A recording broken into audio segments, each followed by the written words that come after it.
இந்த டேர்னிங் முடிஞ்சு நம்ம வண்டியை ஸ்டாப் பண்ண போகிறோம். இந்த டேர்னிங்கில் நீங்கள் ஸ்பீடு நிலையாக இருந்துச்சுன்னா சூப்பராக இருக்கும் டேர்னிங். அதனால் லைட்டாக கொஞ்சம் குறைங்க, 40க்கு மேலே போகாமல் பார்த்து இந்த ஸ்பீடையே போங்க. அந்த டேர்னிங்கோட எண்டு வரைக்கும் பாருங்கள். கை மாற்ற வேண்டாம், கை ஒரே இடம் வச்சு வளைவு. இதுவே அதிகம்தான் வளைவு. கொஞ்சம் ஸ்டடி.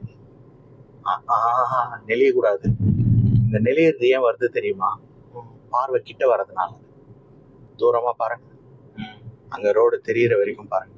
லைனை டச் பண்ணாதீங்க. அந்த மாதிரி தூரமாக பார்த்து பழங்க. ஓகே, இப்போ நம்ம லைன் சேஞ்ச் பண்ண போகிறோம். இண்டிகேட்டரை லைன் சேஞ்ச். அப்படியே வாங்க, மெதுவாக பார்த்துட்டு வாங்க. போட்டுட்டு நம்ம இஷ்டத்துக்கு வந்துடக்கூடாது, பார்க்கணும், பார்த்துட்டு வரணும். ஸ்லோ. அந்த காலை எடுத்து பிரேக்கில் வச்சுட்டு, வண்டி தான் கொஞ்சம் நெளியுது இல்லை,